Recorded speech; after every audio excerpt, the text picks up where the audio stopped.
প্রিয় মুসলিম এবং অমুসলিম ভাই ও বোনেরা, আসসালামু আলাইকুম ওয়া রাহমাতুল্লাহি ওয়া বারাকাতুহু। আমাদের স্রষ্টা আল্লাহ তাআলার দয়া, শান্তি ও রহমত আপনাদের সবার উপরে বর্ষিত হোক। আমাদের অনুষ্ঠানে স্বাগতম। Ramzan, a date with doctor Zakir. আমি আপনাদের হোস্ট ইউসুফ চেম্বার্স। আর আজকে আমাদের আলোচনার টপিক হচ্ছে রোজা অবস্থায় যেসব কাজের অনুমতি আছে। ডক্টর জাকির, আসসালামু আলাইকুম রহমতুল্লাহি ওয়া বারাকাতুহু। ওয়ালাইকুম আসসালাম রহমতুল্লাহি ওয়া বারাকাতুহু। আপনি কেমন আছেন? আলহামদুলিল্লাহ, আল্লাহর রহমতে ভালো। মাশাআল্লাহ। আজকের টপিক, এটা নিয়ে আমাদের মুসলিম সম্প্রদায়ের অনেকের মধ্যেই কিছু ভুল ধারণা আছে। বিশেষ করে আমি যে দেশ থেকে এসেছি, অনেকে এই সময় এমন কিছু কাজ থেকে বিরত থাকে। এখানে আমরা এই পর্বে আলোচনা করার মাধ্যমে জানব যে সেগুলো সুন্নত, আর আল্লাহ তাআলাও আমাদেরকে এই কাজগুলো করার জন্য সুপারিশ করেছেন। তাহলে আসুন সেরকম একটা প্রশ্ন দিয়ে আমরা আজকের পর্বটা শুরু করি। সেটা হচ্ছে গোসল করার প্রসঙ্গে। গোসল, অনেক সময় আমরা গোসল করি আমাদের শরীরকে ঠান্ডা করার জন্য, যদি বেশি গরম পড়ে। আবার অনেক সময় সহবাসের পর নাপাক অবস্থা দূর করার জন্য। এখন আমাদের গোসল করার অনুমতি আছে রোজা রাখা অবস্থায়? আলহামদুলিল্লাহ, ওয়াসসালাতু ওয়াসসালাম আলা রাসূলিল্লাহ ওয়া আলা আলিহি ওয়া সাহবিহি আজমাইন, আম্মা বাদ। আউযু বিল্লাহি মিনাশ শাইতানির রাজীম। বিসমিল্লাহির রহমানির রহিম। রব্বি ইশরাহ লি সাদরি ওয়া ইয়াসসির লি আমরি ওয়াহলুল উকদাতাম মিন লিসানি ইয়াফকাহু কাওলি। আপনি যদি বলেন গোসল করার কথা, গোসল করা এটা হতে পারে ধর্মীয় ফরজ। গোসল করা যদি আপনার শরীর অপবিত্র থাকে স্ত্রী সহবাসের পর, অথবা হতে পারে শরীর পরিষ্কার করার জন্য, শরীরের ময়লা আর ঘাম পরিষ্কারের জন্য, অথবা অনেকে গোসল করে কারণ তার পিপাসা লেগেছে অথবা গরম লাগছে। এখন কারণ যাই হোক না কেন, যদি সে কোনো পানি না খেয়ে ফেলে সেক্ষেত্রে তার রোজা ভেঙে যাবে না। তাহলে রোজা রেখে গোসলের অনুমতি আছে। আর অনেক হাদিসই আমাদের বলছে যে এটার অনুমতি আছে। এটা উল্লেখ করা হয়েছে সেই বুখারীতে, খণ্ড নম্বর 3, বুক অব ফাস্টিং, হাদিস নাম্বার 1926, যে আয়েশা রাদিয়াল্লাহু আনহা তিনি বলেছেন যে আমাদের নবী ঘুম থেকে উঠলেন, তিনি রাতে সহবাস করেছিলেন, তখন তিনি জানাবা অবস্থায় ছিলেন, তিনি রোজাও ছিলেন। প্রথমে গোসল করলেন, তারপর রোজা থেকে গেলেন। তাহলে এখানে গোসলটা ফরজ, কারণ তিনি স্ত্রী সহবাস করেছেন, সেজন্য গোসল আবশ্যিক অর্থাৎ ফরজ। এছাড়াও এটার উল্লেখ আছে সূরা আবু দাউদ, খণ্ড নম্বর 2, বুক অব ফাস্টিং, হাদিস নাম্বার 2359। হযরত আবু বকর রাদিয়াল্লাহু আনহু তিনি বলেছেন যে তিনি এক লোককে বলতে শুনেছেন যে নবী যখন আল আরজে গিয়েছিলেন তখন রোজা ছিলেন তিনি, এবং নিজের মাথায় পানি ঢাললেন, কারণ তৃষ্ণার্ত ছিলেন অথবা খুব গরম লাগছিল। তাহলে আপনার পিপাসা পেলে অথবা গরম লাগলে মাথায় পানি ঢালতে পারেন, আপনিও গোসল করতে পারেন রোজা থাকা অবস্থায়। এছাড়াও আরেকটা হাদিসে আছে সহিহ বুখারীতে, খণ্ড নম্বর 3, বুক অব ফাস্টিং, অধ্যায় নম্বর 25, ইবনে ওমর রাদিয়াল্লাহু আনহু তিনি পোশাক পানিতে ভিজিয়ে নিয়ে তারপর পড়লেন। এই একই অধ্যায়ে সহিহ বুখারী, খণ্ড নম্বর 3, বুক অব ফাস্টিং, অধ্যায় নম্বর 25 বলা হয়েছে যে আনাস রাদিয়াল্লাহু আনহু তিনি বলেছেন যে রোজা থাকা অবস্থায় তিনি এক গামলা পানিতে বসে থাকতেন। তাহলে এই হাদিসগুলো আমাদের বলছে যে গোসল করা, মাথার উপর পানি ঢালা, হোক সেটা ধর্মীয় কারণে, হোক সেটা ফরজ, অথবা হোক সেটা মুবাহ। হয়তো আপনার খুব গরম লাগছে, অথবা নিজেকে নোংরা লাগছে, অথবা পিপাসা লেগেছে, রোজা থাকা অবস্থায় গোসলের অনুমতি আছে, তবে যেন গোসলের সময় আপনারা পানি খেয়ে না ফেলেন। ইংল্যান্ডে তার কয়েক বছর পর রমজান পড়বে গরমকালে। আর আশা করি পরবর্তীতে আমরা গরমকালে রোজা পালনের ব্যাপারেও বিস্তারিত আলোচনা করব। পরের প্রশ্ন, ধরেন কোনো লোক তার নিজের মুখের লালা সেটা যদি সে গিলে ফেলে রোজা থাকা অবস্থায়, এই কাজের কি অনুমতি আছে? যদি মুখের লালা গিলে ফেলার কথা বলতে হয়, এটা একটা নরমাল ব্যাপার, ন্যাচারাল কাজ। বর্তমানের সায়েন্স আমাদের বলে যে প্রতিদিন আমাদের জিভে প্রায় কয়েক লিটার লালা উৎপন্ন হয়ে থাকে, আর এটা নরমাল, ন্যাচারাল যে মানুষ তার লালা গিলে ফেলবে, ভেতরে চলে যাবে, এটাকে অ্যাভয়েড করা যায় না। আল্লাহ পবিত্রকরণে বলেছেন, সূরা বাকারা অধ্যায় নম্বর 2 আয়াত নম্বর 185, বলা হয়েছে যে তোমরা রোজা রাখবে পবিত্র রমজান মাসে, অসুস্থ থাকলে, ভ্রমণ করলে সেটা পরে রাখতে হবে। তারপরে বলা হয়েছে আল্লাহ সুবহানাহু ওয়া তাআলা এটা তোমাদের জন্য সহজ করে দিতে চান, তোমাদের কঠিন অবস্থায় ফেলতে চান না। পবিত্র কোরআনে সূরা হজ অধ্যায় নম্বর 22 আয়াত নম্বর 78, আল্লাহ সুবহানাহু ওয়া তাআলা দ্বীনের ব্যাপারে তোমাদের উপর কঠোরতা আরোপ করেননি। এখন লালা গিলে ফেলা তো যেহেতু একটা নর্মাল কাজ, আর আমি জানি রোজার সময় অনেকেই থুথু ফেলে। আমার অনেক বন্ধুও মনে করে যে লালা গিলে ফেলা হারাম, এজন্য থুথু ফেলে। চিন্তা করেন, সারাদিন যদি এই কাজটাই করেন, নামাজও ঠিকমতো আদায় করতে পারবেন না, কারণ নামাজ পড়তে তো কয়েক মিনিট সময় লাগে, আর এই সময় মুখে লালা জমা হয়ে যাবে। এখন কি থুথু ফেলায় মনোযোগ দেবেন নাকি আল্লাহ সুবহানাহু ওয়া তাআলার কাজে? যদি তখন কোরআন পড়েন তখন তো বাইরে থুথু ফেলতে হবে সব সময়। কিছু লোককে আমি জানি যারা সব সময় একটা পাত্র সাথে রাখে, সেই পাত্রে থুথু ফেলে, তারা নিয়মটা জানে না। তাহলে কেউ যদি মুখের লালা গিলে ফেলে, নর্মাল লালা যেটা সবসময় মুখে থাকে, এটাকে কোনোভাবেই অ্যাভয়েড করা যায় না। একইভাবে যদি কারো নাকে মুখে ধুলা যায়, ধরেন সে কোনো শহরে গেছে যেটা খুবই নোংরা, নাকে মুখে ধুলা, তখন জোরে শ্বাস নিলেন, কিছু ধুলা গেল ফুসফুসে বা অন্য কোথাও, এই সবেরই অনুমতি আছে, কারণ এগুলো সবই নর্মাল কাজ, আর এতে করে রোজা ভেঙে যায় না।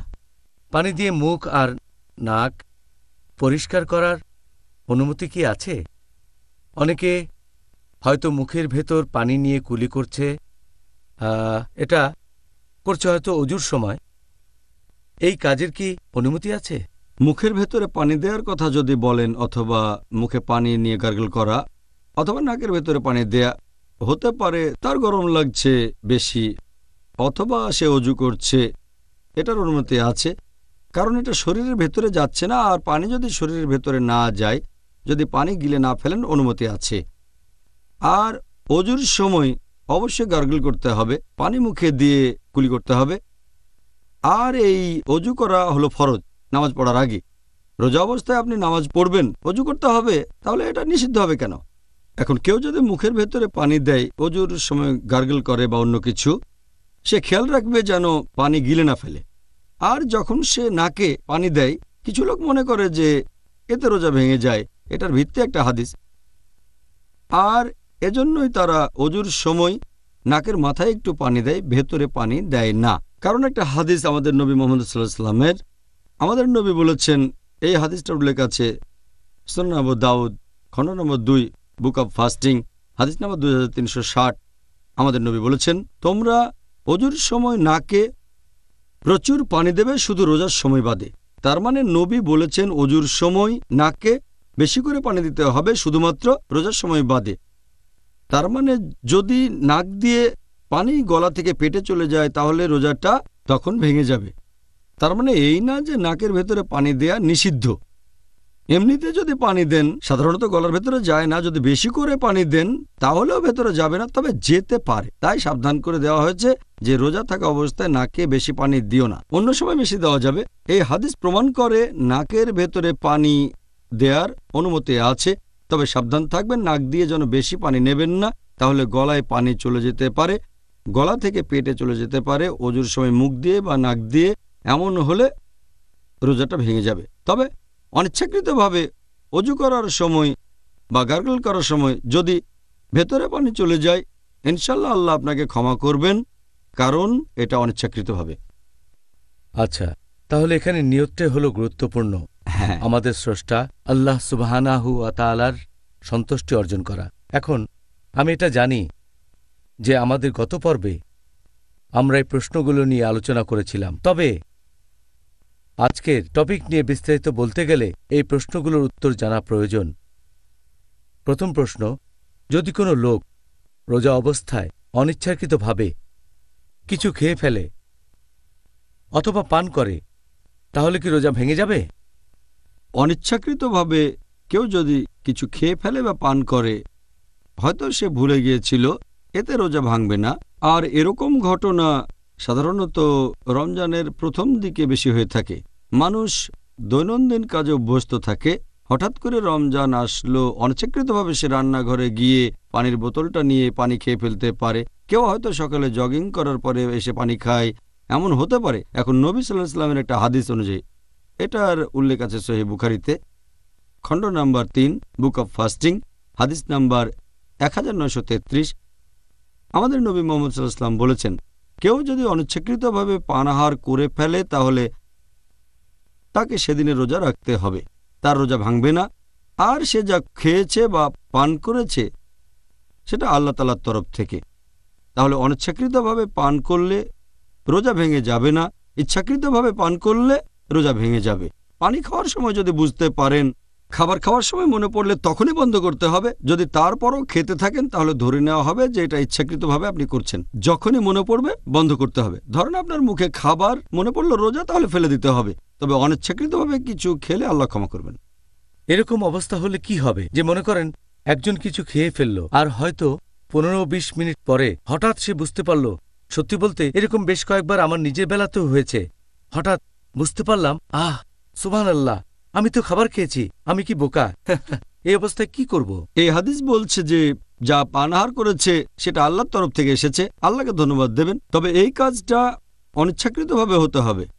হয়তো সে ভুলে গিয়েছিল। যদি ইচ্ছে করে করেন, আল্লাহ তো আপনার নিয়ত জানেন। আপনি সবাইকে বোকা বানাতে পারবেন, আল্লাহকে ছাড়া। আপনাকে অনেক ধন্যবাদ। প্রিয় ভাই ও বোনেরা, আবার দেখা হবে ছোট্ট বিরতির পর। আমাদের এই অনুষ্ঠানে স্বাগতম Ramzan a date with doctor Zakir. আমি আপনাদের হোস্ট ইউসুফ চেম্বার্স। আর আজকে আলোচনার টপিক রোজা অবস্থায় যেসব কাজের অনুমতি আছে। ডক্টর জাকির, মনে করেন একজন লোকের খুব বমি বমি ভাব আসছে, তারপর সে বমি করল রোজা রাখা অবস্থায়, এতে কি তার রোজা ভেঙে যাবে? নাকি এখানে সে বমি হয়ে যাওয়ার পরে এই রোজাটাই পালন করতে পারবে? বমি করার ব্যাপারটা ইচ্ছাকৃত হতে পারে, আবার অনিচ্ছাকৃতও হতে পারে। আমাদের নবী মুহাম্মদ সাল্লাল্লাহু আলাইহি ওয়াসাল্লাম বলেছেন, এটা একটা সহিহ হাদিস, তিরমিজিতে এটার উল্লেখ আছে, বুক অব ফাস্টিং, হাদিস নাম্বার 720। আমাদের প্রিয় নবী বলেছেন যে যদি কেউ অনিচ্ছাকৃতভাবে বমি করে সে তার রোজাটা পালন করবে, তার রোজা ভাঙবে না। কিন্তু কেউ যদি ইচ্ছাকৃতভাবে বমি করে, যদি কোনো লোক ইচ্ছে করে বমি করে, তাহলে তার রোজা ভেঙে যাবে। এই রোজা তাকে পরে অন্য সময় রাখতে হবে। এই হাদিস আবারও বলছে সুনান আবু দাউদ, খণ্ড নম্বর 2, বুক অব ফাস্টিং, হাদিস নম্বর 2374। আমাদের নবী মুহাম্মদ সাল্লাল্লাহু আলাইহি ওয়াসাল্লাম বলেছেন, যদি কেউ বমি করে হঠাৎ করে, মানে অনিচ্ছাকৃতভাবে, তাকে পরে এই রোজা রাখতে হবে না। কিন্তু যদি কেউ বমি করে ইচ্ছাকৃতভাবে, ইচ্ছে করে, তাহলে পরে রোজা রাখতে হবে। যদি সে ইচ্ছে করে কাজটা করে, যেমন ধরেন গলার ভেতরে আঙুল ঢুকিয়ে, অথবা পেটে চাপ দিয়ে, অথবা ইচ্ছে করে কোনো দুর্গন্ধের ঘ্রাণ নিল, অথবা এমন কিছু দেখলো যাতে বমি আসে, আর এগুলো করতেই থাকে, তাহলে ধরে নেওয়া হবে সে ইচ্ছাকৃতভাবে এটা করছে এবং রোজাটা ভেঙে যাবে, আর এটা পরে রাখতে হবে। কিন্তু অনিচ্ছাকৃতভাবে বমি হলে কোনো সমস্যা নেই। তবে যখন বমি হবে খেয়াল রাখবেন যেন সেটা আবার গিলে না ফেলেন। যদি বমি মুখে চলে আসার পরে সেটাকে আবার গিলে ফেলেন, তাহলে রোজা ভেঙে যাবে। তাই যদি বমি হয় আপনাকে সেটা বাইরে বের করে ফেলে দিতে হবে। আর যদি অনিচ্ছাকৃত হয় তাহলে রোজা ভাঙবে না। আপনাকে অনেক ধন্যবাদ, একেবারে বিস্তারিত জানিয়েছেন ডক্টর জাকির। এবারের প্রশ্নটা, তার পরে যে প্রশ্নগুলো করব সেগুলো শুনলে অনেক লোকজন অবাক হয়ে যেতে পারে। প্রথমেই প্রশ্ন করছি স্বামী এবং স্ত্রীর প্রসঙ্গ নিয়ে। ধরেন তারা বসে আছে সোফায় অথবা অন্য কোনো জায়গায় একসাথে, তখন স্বামী তার স্ত্রীর গালে একটা চুমু দিল, ধরেন স্ত্রীর গালে অথবা ঠোঁটে। এরকম কাজ করলে কি রোজা ভেঙে যাবে, নাকি এটার অনুমতি আছে? রোজা অবস্থায় স্বামী যদি স্ত্রীকে চুমু দেয় অথবা জড়িয়ে ধরে, যদি চুমু দেয় স্ত্রীর গালে অথবা ঠোঁটে অথবা হাতে, অথবা যদি স্ত্রীকে সে জড়িয়ে ধরে, এই কাজগুলোর অনুমতি আছে ততক্ষণ পর্যন্ত যতক্ষণ এটা তাকে এমন কোনো কাজে উৎসাহিত করবে না যেটা হারাম রোজা থাকা অবস্থায়। আর এটা নবী সাল্লাল্লাহু আলাইহি সাল্লামের হাদিসেও স্পষ্টভাবে বলা হয়েছে। এটার উল্লেখ আছে সহিহ বুখারীতে, খণ্ড নম্বর 3, বুক অব ফাস্টিং, হাদিস নাম্বার 1927, যে আয়েশা রাদিয়াল্লাহু আনহা তিনি বলেছেন যে নবী রোজা অবস্থায় তার স্ত্রীদের চুমু দিতেন এবং জড়িয়ে ধরতেন। তবে তিনি ছিলেন আমাদের মধ্যে সবচেয়ে সংযমী মানুষ, তিনি নিজেকে কন্ট্রোল করতে পারতেন।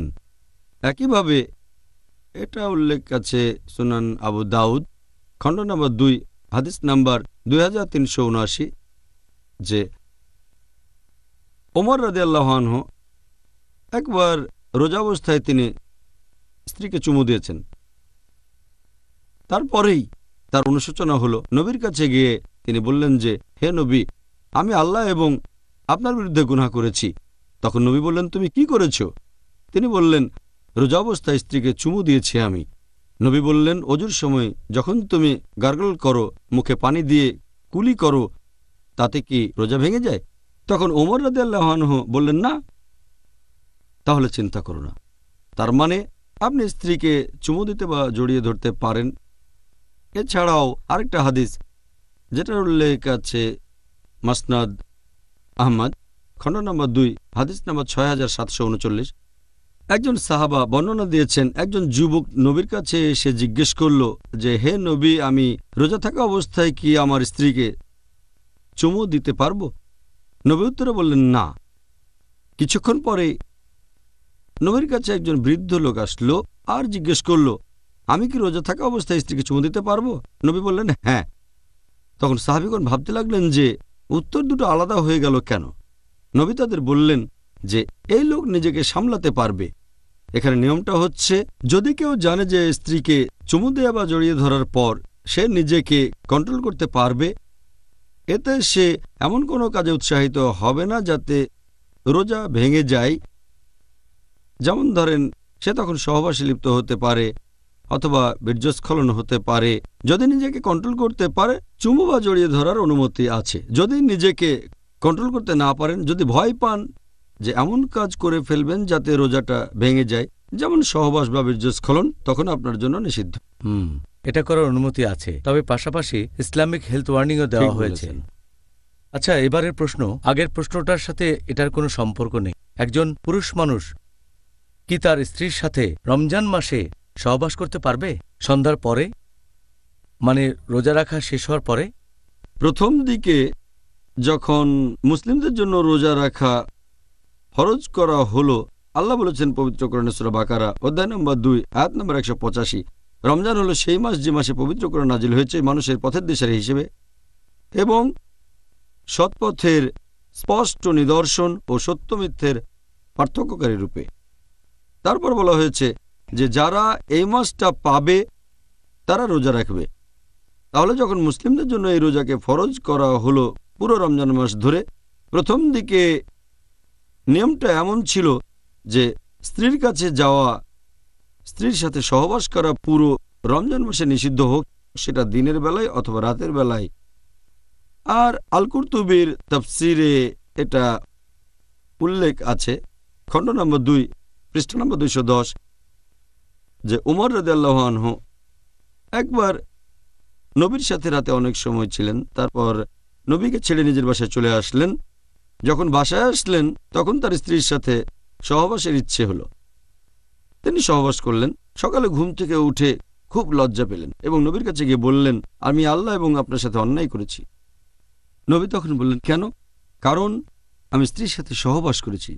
আমার ইচ্ছা হয়েছিল, তখন স্ত্রীর কাছে গিয়েছিলাম, তার সাথে বিছানায় গিয়েছি, তার সাথে সহবাস করেছি। নবী বললেন, তুমি কি সত্যি এটা করেছ? উমর রাদিয়াল্লাহু আনহু বললেন, হ্যাঁ। তিনি নবীকে বললেন, কোনোভাবে কি আমাকে ক্ষমা করা যায়? তখন নবী সাল্লাল্লাহু আলাইহি সাল্লাম বললেন, আল্লাহ ছাড়া কেউ তোমাকে ক্ষমা করতে পারে না, একমাত্র তিনি পথ দেখাতে পারেন। এর পরপরই সূরা বাকারার একটা আয়াত অধ্যায় নম্বর 2 আয়াত 187 নাজিল করা হলো। বলা হলো, সিয়ামের রাতে তোমাদের জন্য স্ত্রী সহবাস করা বৈধ করা হয়েছে। হুন্না লিবাসুল লাকুম ওয়া আনতুম লিবাসুল লাহুন্না, কারণ তারা তোমাদের পরিচ্ছদ, তোমরা তাদের পরিচ্ছদ। আয়াতটাতে আরো বলা হয়েছে যে আল্লাহ জানেন তোমরা এই সময়ে নিজেদের সাথে অবিচার করছিলে, আল্লাহ তোমাদের ক্ষমা করেছেন। এখন থেকে তোমরা স্ত্রীদের সাথে সহবাস করতে পারবে এবং আল্লাহ তোমাদের জন্য যা বিধিবদ্ধ করেছেন তা কামনা করো। তোমরা পানাহার করো ততক্ষণ যতক্ষণ রাতের কালো রেখা থেকে সকালের সাদা রেখা স্পষ্ট না হয়।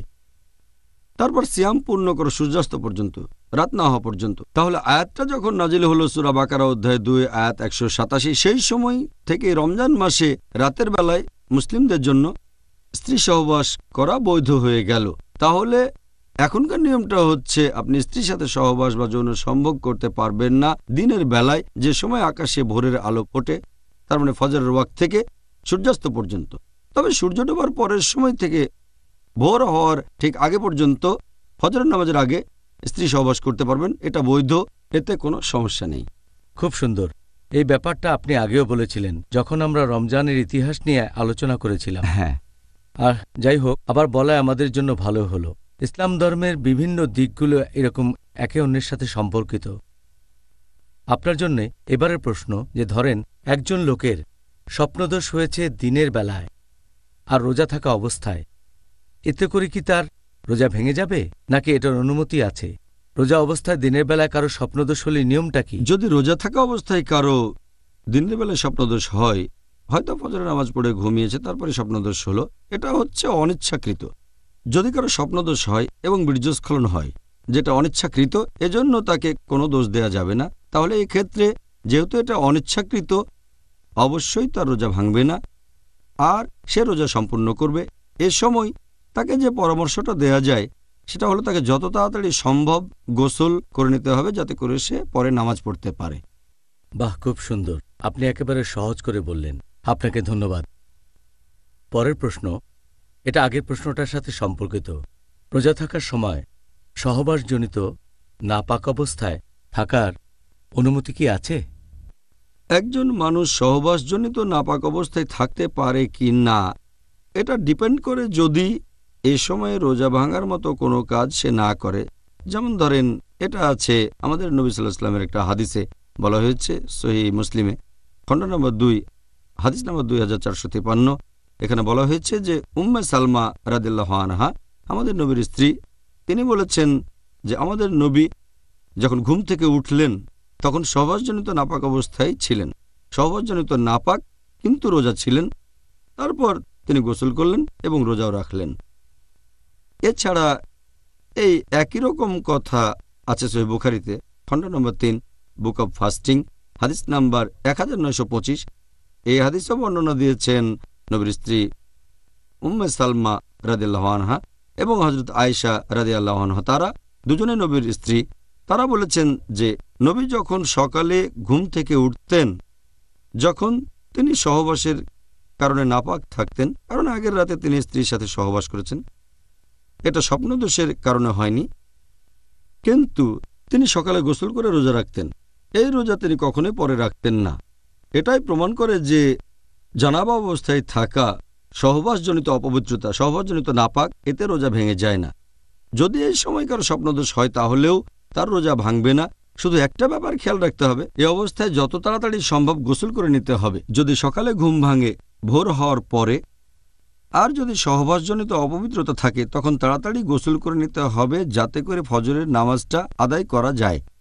অথবা ফজরের নামাজের পরে ঘুমালো, তারপর স্বপ্নদোষ হলো, তখন সে অপবিত্র হয়ে গেল। এই অবস্থায় তাকে দুপুরের আগে গোসল করে নিতে হবে যাতে করে জোহরের নামাজটা পড়া যায় ফরজ গোসল করার পরে। আচ্ছা, আশা করি দর্শকদের কাছেও এই বিষয়টা পরিষ্কার হয়েছে। আর একইভাবে যদি রজস্রাব হয় কোনো মহিলার, কারো রজস্রাব হলে এবং রজস্রাব যদি ফজরের ঠিক আগে বন্ধ হয়ে যায়, সে যদি দেরি করে গোসল করে, হয়তো তখন ভোর হয়ে গেছে, আর যদি গোসল করে ফজরের নামাজের ঠিক আগে, এতেও কোনো সমস্যা নেই। খুব সুন্দর, আপনাকে অনেক ধন্যবাদ। প্রিয় ভাই ও বোনেরা, আবার দেখা হবে ছোট্ট বিরতির পর। আমাদের এই অনুষ্ঠানে স্বাগতম Ramzan a date with doctor Zakir. আমি আপনাদের হোস্ট ইউসুফ চেম্বার্স। আর আজকে আলোচনার টপিক রোজা অবস্থায় যেসব কাজের অনুমতি আছে। পরের প্রশ্ন, ধরেন একজন মহিলা রোজা থাকা অবস্থায় রান্নাবান্না করছে, সে কি খাবারের স্বাদ নিতে পারবে? এখন আপনি যদি রান্না করার কথা বলেন, হোক সেটা পুরুষ রাঁধুনি বা মহিলা রাঁধুনি, সহিহ বুখারীর একটা হাদিস আছে খণ্ড নম্বর 3 বুক অব ফাস্টিং, অধ্যায় নম্বর 25। এখানে ইবনে আব্বাস বর্ণনা দিয়েছেন যে রান্নার সময় তরকারি বা খাবারের স্বাদ নিলে রোজা ভেঙে যায় না। এটা একটা মুআল্লিক হাদিস, তবে এর সাথে সম্পর্ক আছে আরও হাদিসের, যেমন সহিহ ইবনে সাইবা এবং বাইহাক্কি। এভাবে এই হাদিসকেও বলা হয়েছে সহিহ। এখানে বলা হয়েছে যে ইবনে আব্বাস রাদিয়াল্লাহু আনহু তিনি বলেছেন রোজা অবস্থায় সিরকা এবং খাবারের স্বাদ নেওয়া যাবে। এই হাদিসগুলো প্রমাণ করে যে রোজা থাকা অবস্থায় খাবারের টেস্ট নিতে পারেন, তবে সাবধান থাকতে হবে। খাবার গিলে ফেলবেন না, ওটা আপনার পেটে চলে যাবে না।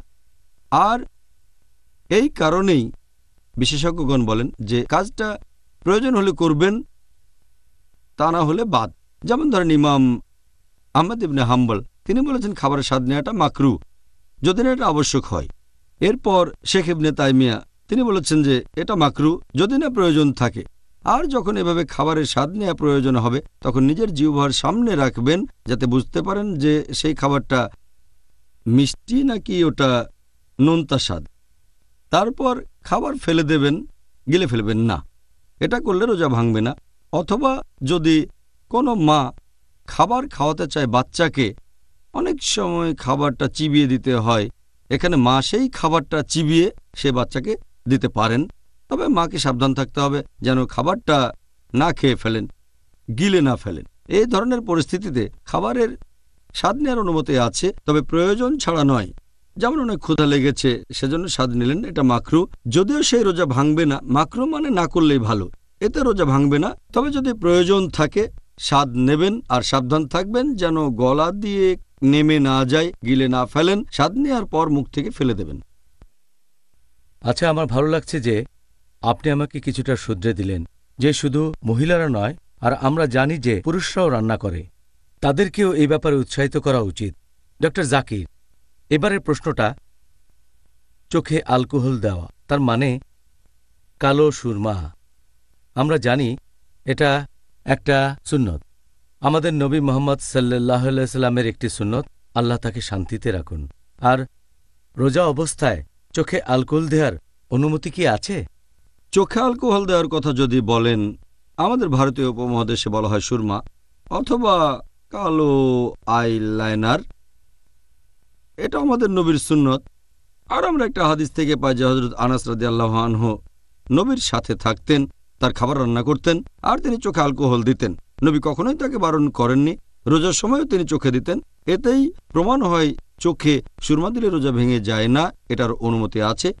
আর এছাড়াও যদি ব্যবহার করেন কোনো আই ড্রপ বা ইয়ার ড্রপ, যদি সেই চোখের ড্রপ বা কানের ড্রপ বেশ কিছুক্ষণ পরে গলার কাছে স্বাদ অনুভব করেন, বেশিরভাগ বিশেষজ্ঞ বলেন এতে রোজা ভেঙে যাবে না, কারণ এটা খাবার যাওয়ার স্বাভাবিক পথ না। আর আই ড্রপ হচ্ছে এক ধরনের মেডিসিন, খাবার না। আবার অনেক সময় নাক, কান আর গলা একসাথে দেখা হয়, এটাকে তখন বলা হয় ইএনটি, ইয়ার নোজ থ্রোট। তাহলে যদি চোখের ড্রপ দেন বা কানের ড্রপ দেন অথবা নাকের ড্রপ দেন, সেখানে সম্ভাবনা থাকে কিছুক্ষণ পরে গলায় চলে যাবে, তাহলে ওষুধের স্বাদটাও পাবেন। নাকের ড্রপ হলে বাইরে ফেলে দেবেন। তবে কান আর চোখের ড্রপ যদি গলায় চলে যায়, বেশিরভাগ বিশেষজ্ঞ বলেন এতে করে রোজা ভাঙবে না। তবে কিছু বিশেষজ্ঞ বলেন সেটা যদি গলায় চলে যায় তাহলে রোজা ভেঙে যাবে। তবে সঠিক নিয়ম হচ্ছে যেহেতু এটা খাবার বা পানীয় যাওয়ার স্বাভাবিক পথ না, সেজন্য বেশিরভাগ বিশেষজ্ঞই বলেন এতে আপনার রোজা ভাঙবে না। আর যদি এটা নিয়ে কারো সন্দেহ থাকে তাহলে বিরত থাকতে পারে নাকের ড্রপ দেওয়া থেকে সূর্যাস্ত পর্যন্ত, তাহলে তো পুরোপুরি সেফ। তবে সঠিক নিয়ম হচ্ছে নাক অথবা কানের ড্রপ ব্যবহার করলে আপনার রোজা ভেঙে যাবে না। একই রকম নিয়ম কি আতরের বেলায়ও, মানে পারফিউম? আতর সুগন্ধির কথা বলছেন? হ্যাঁ, আতর লাগানো। ধরেন আপনি শরীরে আতর লাগাচ্ছেন রোজার মধ্যে বা শুরু করার আগে, এখানেও কি নিয়মটা এক? যদি কোনো সুগন্ধি লাগিয়ে সেটার গন্ধ নেন এতে কোনো সমস্যা নেই। পারফিউমের গন্ধ নেওয়ার অনুমতি আছে, যে কোনো পারফিউম। তবে তা থেকে যেন ধোঁয়া বের না হয়। আগরবাতি দেখেছেন আপনি? এইভাবে ধোঁয়া যদি বের হয়, এই ধোঁয়ার গন্ধ নিলে সেটা নাকে চলে যাবে, তারপর পাকস্থলীতে চলে যাবে, তারপর কিছু কণা ভেতরে চলে যেতে পারে। এটা বুখুর। হ্যাঁ, এই ব্যাপারে আমাদের একটু সাবধান থাকতে হবে। এছাড়া আতর পারফিউমের গন্ধ নিলে সমস্যা নেই, এতে আমাদের রোজা ভাঙবে না। আমাদের এবারের প্রশ্নটা হলো ইঞ্জেকশনের উপর। রোজা অবস্থায় কি ইঞ্জেকশন নেওয়া যাবে? ইঞ্জেকশনের কথা যদি বলতে হয়, বিভিন্ন ধরনের ইঞ্জেকশন আছে। একটা ইঞ্জেকশন দেওয়া হয় শিরা বা ধমনীতে, আরেকটা দেওয়া হয় রোগীর মাসলে, আরও অনেক জায়গায় দেওয়া হয়। তবে ইঞ্জেকশনগুলোকে মোটামুটি দুই ভাগে ভাগ করা যায়। প্রথম ধরনের ইঞ্জেকশন আমাদের শরীরে পুষ্টির যোগান দিয়ে থাকে, যেটা অনেকটা খাবার দেওয়ার মতোই। যেমন ধরেন, আমাদের শরীরে ইঞ্জেকশনের মাধ্যমে গ্লুকোজ দেওয়া হয়। কারো হয়তো অতিরিক্ত ডিহাইড্রেশন চলছে, সে হয়তো মুখ দিয়ে খেতে পারছে না, এমন পরিস্থিতিতে ইঞ্জেকশনের মাধ্যমে গ্লুকোজ দেওয়া হয়ে থাকে পুষ্টি গ্রহণের জন্য। এটা যেহেতু অনেকটা খাবার দেওয়ার মতো, এতে রোজা ভেঙে যাবে। কিন্তু এটা যদি পুষ্টি গ্রহণ না হয়, শুধু মেডিকেল চিকিৎসা হয়, যেমন ইনসুলিন, তাতে পুষ্টি গ্রহণের কথাই আসছে না।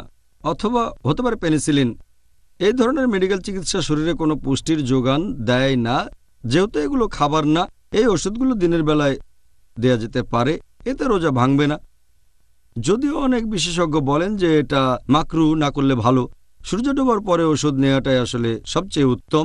তবে সঠিক নিয়ম হচ্ছে এতে রোজা ভেঙে যায় না, কারণ এখানে কোনো পুষ্টি গ্রহণ হচ্ছে না। আচ্ছা, মেডিকেল চিকিৎসা নেয়ার ব্যাপারে ধরেন কেউ রোজা আছে, সে সময় নাকের ড্রপ, বিভিন্ন রকমের ট্যাবলেট যেটা রাখা হয় জিভের নিচে, অথবা হয় মেডিকেল তদন্ত যেখানে শরীরের ভেতরে বিভিন্ন ধরনের জিনিস প্রবেশ করানো হয়, রোজা থাকা অবস্থায় কি এগুলোর অনুমতি আছে? বর্তমানে অনেক পদ্ধতিতে চিকিৎসা করা হয়। শুধুমাত্র বিভিন্ন পদ্ধতির কথা বলে একটা লেকচার দেয়া যায়, যেহেতু সময় কম তাই বলতে পারছি না। শুধু কয়েকটা পদ্ধতি নিয়ে আলোচনা করছি। যদি আপনি এমন কিছু ট্যাবলেটের কথা বলেন যেগুলো দেওয়া হয়ে থাকে এনজাইনার জন্য, হার্টের সমস্যা থাকলে এটা খাবেন। এই ট্যাবলেট রাখা হয় রোগীর জিহ্বার নিচে, এটা গিলে খেয়ে ফেলতে হয় না। এখানে কোনো পুষ্টি দেয়া হচ্ছে না, এটা হার্টের রোগীদের চিকিৎসায় দেওয়া হয়, সেজন্য এই ট্যাবলেট নিলে আপনার রোজা ভাঙবে না। ট্যাবলেটটা গিলে ফেলবেন না, এটা জিভের তলায় রেখে দেবেন, সেখান থেকেই শেষ হয়ে যাবে। যদি নাকের ড্রপ ব্যবহার করেন, সেই ওষুধ যদি গলা দিয়ে পেটের ভেতরে না যায় তাহলে অনুমতি আছে। যদি কানের ভেতরে ড্রপ দেন তাহলে অনুমতি আছে, আগে বলেছি। এছাড়াও যদি কানে ইঞ্জেকশন দেন সেটার অনুমতি আছে।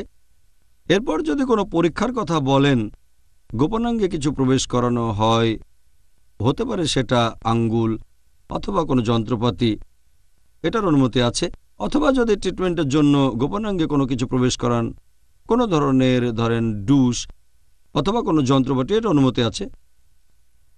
যদি ইউটেরাসের ভেতরে যন্ত্রপাতি প্রবেশ করান অথবা কোনো ডিভাইস যার নাম আইইউডি, ইন্ট্রাইউটেরাইন ডিভাইস, অথবা প্রবেশ করালেন কোনো ক্যাথেটার পরীক্ষা করার জন্য অথবা স্কোপ, এগুলোর অনুমতি আছে। এছাড়া যদি ইউরিনারি ট্র্যাকে প্রবেশ করান কোনো ক্যাথেটার অথবা কোনো ইঞ্জেকশন দিলেন কোনো পরীক্ষা করার জন্য, তাতে রোজা ভাঙবে না। একইভাবে আগেও বলেছি, যদি কোনো ইঞ্জেকশন নেন, হোক সেটা শিরা বা ধমনীতে অথবা মাসলে, যদি শরীরে কোনো রকম পুষ্টির যোগান না দেয়, শরীরে যদি পুষ্টি না যায়, যদি খাবারের কাজ না করে, অনুমতি আছে। যদি খাবারের কাজ করে তাহলে রোজা ভেঙে যাবে।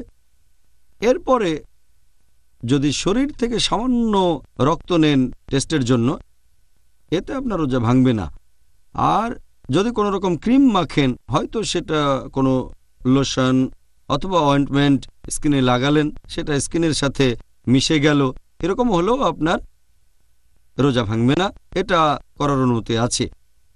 এছাড়া যদি অন্য ট্রিটমেন্ট নেন, যেমন ধরেন উদাহরণ, আপনি ল্যাপ্রোস্কোপি করালেন, যেখানে একটা যন্ত্র প্রবেশ করানো হয় তলপেটে, একটা স্কোপ বসানো হয়, হোক পরীক্ষার জন্য বা ট্রিটমেন্টের জন্য বা সার্জারির জন্য, অনুমতি আছে। যদি করেন গ্যাস্ট্রোস্কোপি, পাকস্থলীতে প্রবেশ করানো হয় স্কোপ, যদি তার মধ্যে কোনো ফ্লুইড দেওয়া না হয় অথবা কোনো খাবার, অনুমতি আছে, পরীক্ষা করা যাবে। যদি কোনো যন্ত্র প্রবেশ করান স্পাইনাল কর্ডে, মেরুদণ্ড পরীক্ষা করার জন্য অথবা হয়তো ব্রেন পরীক্ষা করলেন, এগুলোর অনুমতি আছে। যদি করেন এনিমা, এটারও অনুমতি আছে। এভাবে আরও অনেক বলা যায়, তবে এই ক্ষেত্রে নিয়মটা শরীরের ভেতরে এমন কিছু যাবে না, মুখ দিয়ে অথবা নাক দিয়ে, যেটা পুষ্টি গ্রহণের মতো হয়। এটা বাদে যদি শরীরের অন্য অংশে যায়, কোনো যন্ত্রপাতি হোক, সেটা গোপনাঙ্গে হোক, সেটা ইউটেরাস ইত্যাদি, এটার অনুমতি আছে। এতে করে রোজা ভেঙে যাবে না, কারণ শরীরে কোনো খাবার দেয়া হচ্ছে না, আর এটা শরীরে খাবার যাওয়ার স্বাভাবিক পথ না। এগুলোর অনুমতি আছে। এই কাজগুলোর যে অনুমতি আছে, এটা অনেক মানুষের দুশ্চিন্তা দূর করবে এই রমজান আর পরের রমজানের জন্য, ইনশাআল্লাহ। ইনশাআল্লাহ, ইনশাআল্লাহ। প্রিয় ভাই ও বোনেরা, আবার দেখা হবে ছোট্ট আমাদের এই অনুষ্ঠানে। স্বাগতম Ramzan a date with doctor Zakir. আমি আপনাদের হোস্ট ইউসুফ চেম্বার্স। আর আজকে আলোচনার টপিক রোজা অবস্থায় যেসব কাজের অনুমতি আছে। ডক্টর জাকির, কারো মনে কোনো রকম সন্দেহ দেখা দিলে কি করতে হবে? ধরেন রোজা থাকা অবস্থায় তার মনে কিছু বিষয় নিয়ে সন্দেহ বা দ্বিধাদ্বন্দ্ব দেখা দিল, তখন সে কি করবে? সন্দেহ দেখা দিলে তখন এ ব্যাপারে নিয়মটা কি? যদি কারো মনে কোনো রকম সন্দেহ দেখা দেয় যে সে যেটা করছে সেই কাজের হয়তো অনুমতি নেই, অথবা যদি তার সন্দেহ থাকে যে এতে রোজা ভেঙে যাবে, সবচেয়ে ভালো হয় সেই কাজ থেকে বিরত থাকা। যদি সন্দেহ থাকে, সবচেয়ে ভালো সেই কাজ থেকে সংযত থাকা। হতে পারে সেই কাজটা হয়তো নিষিদ্ধ। যদি সন্দেহ থাকে আর সেটা না করেন, কোনো গুনাহ হবে না, তাই সংযত থাকাই সবচেয়ে ভালো। তবে এখানে সেরা নিয়মটা হচ্ছে, আল্লাহ পবিত্র কোরআনে বলেছেন সূরা নাহাল অধ্যায় নম্বর 16 আয়াত নম্বর 43, এছাড়াও সূরা আম্বিয়া অধ্যায় নম্বর 21 আয়াত 7, ফাসআলু আহলা যিকরি ইন কুনতুম লা তা'লামুন। যদি তোমরা না জানো তাহলে জ্ঞানীদেরকে জিজ্ঞেস করো। যে লোক জানে তাকে জিজ্ঞেস করেন, কোনো বিশেষজ্ঞকে, তিনি আপনাকে বলবেন যে এটার অনুমতি আছে কিনা। এটাই সবচেয়ে ভালো। তবে কাউকে না পেলে যদি সন্দেহ থাকে তাহলে বিরত থাকাই সবচেয়ে ভালো। ভালো উপদেশ। এবার ধরেন একজন লোক এমন অবস্থায় পড়ল যে তাকে একরকম বাধ্য করা হচ্ছে তার রোজাটা ভাঙার জন্য, অথবা কেউ হয়তো ভুল করে তার রোজাটা ভেঙে ফেলল। এটার কি অনুমতি আছে যে এরকম অবস্থায় পড়লে সে তার রোজা ভেঙে ফেলতে পারে? এরকম নিয়ম আছে কিনা যে কেউ তার রোজা ভাঙবে, অনুমতি আছে কিনা, কেউ যদি না জেনে বা ভুল করে রোজা ভেঙে ফেলে, আল্লাহ পবিত্র কোরআনে বলেছেন সূরা নাহাল অধ্যায় নম্বর 16 আয়াত নম্বর 106 যে কেউ ঈমান আনার পরে যদি সে আল্লাহকে অস্বীকার করে, যদি না তাকে বাধ্য করা হয়, তার মানে জোর করা হলে শিরকও করতে পারেন। যদি আপনার ভেতরে তখনও তাকওয়া থাকে, আল্লাহকে মেনে চলেন, তাহলে এর অনুমতি আছে। কেউ যদি আপনাকে বাধ্য করে কোনো কাজ করতে আর এতে আপনার রোজা ভেঙে যায়, তাহলে আপনি এতে দায়ী থাকবেন না। এখন যদি নিয়মকানুনের কথা বলতে হয়, আমাদের প্রিয় নবী মুহাম্মদ সাল্লাল্লাহু আলাইহি ওয়াসাল্লাম বলেছেন, এটা আছে ইবনে মাজা খণ্ড নাম্বার 3 হাদিস নাম্বার 2043 এবং 2045। নবী বলেছেন যে আল্লাহ সুবহানাহু ওয়া তাআলা আমার উম্মতকে ক্ষমা করে দেবেন যদি তারা ভুল করে অথবা ভুলে যায় বা যেটা তার উপর চাপিয়ে দেওয়া হয়। জোর করা ছাড়াও যদি সে ভুল করে অথবা কোনো কিছু ভুলে যায়, আল্লাহ সেটা ক্ষমা করবেন। পবিত্র কোরআনে এটা বলা হয়েছে সূরা আহজাব অধ্যায় নম্বর 33 আয়াত নম্বর 5 যে যদি তোমরা কোনো ব্যাপারে ভুল করে ফেলো কিন্তু তোমাদের নিয়ত ছিল না, তাহলে আল্লাহ ক্ষমা করবেন। এছাড়াও আল্লাহ বলেছেন সূরা বাকারা অধ্যায় নম্বর 2 আয়াত নম্বর 286, তোমরা আল্লাহর কাছে প্রার্থনা করো, হে প্রতিপালক, যদি আমরা বিস্মৃত হই অথবা ভুল করি আমাদের পাকড়াও করো না। তাহলে যে কাজগুলোর কারণে রোজা ভেঙে যায়, যেমন খাওয়া দাওয়া, পান করা, সহবাস ইত্যাদি, এই কাজগুলো, এক্ষেত্রে 4টা বিষয়ের দিকে লক্ষ্য রাখতে হবে। যদি কাজটা করতে কেউ বাধ্য করে তাহলে সে দায়ী হবে না। যদি কেউ আপনাকে জোর করে সেজন্য আপনি দায়ী হবেন না, আল্লাহ আপনাকে ক্ষমা করবেন। 2 নম্বর, যদি এই কাজ করেন ভুল করে, যেমন ধরেন একজন লোক সাহরি খেলো, তারপর মনে করলো এখনো ভোর হয়নি আর সে খেতেই থাকলো, এটা একটা ভুল। যখন সে বুঝলো খাওয়া বন্ধ করলো, এটা সে ভুল করেছে, আল্লাহ ক্ষমা করে দেবেন। অথবা কেউ হয়তো ভুলে গিয়ে একটা কাজ করে ফেললো, যেমন কেউ হয়তো রোজা অবস্থায় অনিচ্ছাকৃতভাবে পানি খেয়ে ফেললো, যদি ভুল করে থাকে তাহলে আল্লাহ ক্ষমা করবেন, সে রোজা রাখতে পারবে। চতুর্থ পয়েন্টটা হচ্ছে, যদি কেউ না জেনে কোনো কাজ করে, এটা সম্পর্কে জানতোই না, যেমন ধরেন একটা লোক হয়তো জানে না যে ইচ্ছাকৃতভাবে ইচ্ছে করে বমি করলে রোজাটা ভেঙে যায়, আর তারপর সে হয়তো মুখের ভেতরে আঙ্গুল দিয়ে ইচ্ছে করে বমিটা করে ফেললো, তাহলে সেই কাজটা করলো একেবারে না জেনে। এমন হলে ইনশাল্লাহ আল্লাহ ক্ষমা করবেন। এই 4টা ক্যাটাগরি, কারণ আল্লাহ আমাদের উপর অতিরিক্ত বোঝা চাপাতে চান না। আর নবী বলেছেন, যদি তোমরা ভুলে যাও অথবা ভুল করো অথবা যদি তোমাদের বাধ্য করা হয়, এমন হলে ইনশাল্লাহ আল্লাহ ক্ষমা করবেন। এটা আল্লাহ সুবহানাহু ওয়া তাআলার দয়া। সত্যি বলতে ডক্টর জাকির, আমার কাছে এটা পরিষ্কার, আর আশা করি দর্শকের কাছেও পরিষ্কার, যে আল্লাহর দয়া তার শাস্তির চেয়ে অনেক বেশি। আল্লাহু আকবার, সুবহানাল্লাহ। তাহলে আমরা ইন্টারভিউয়ের শেষ পর্যায়ে চলে এসেছি। এবারে আমরা পিস টিভির দর্শকদের পাঠানো প্রশ্নগুলো নিয়ে আলোচনা করব ইনশাআল্লাহ। তাহলে আর কথা না বাড়িয়ে একজন দর্শকের প্রশ্ন দিয়ে শুরু করছি।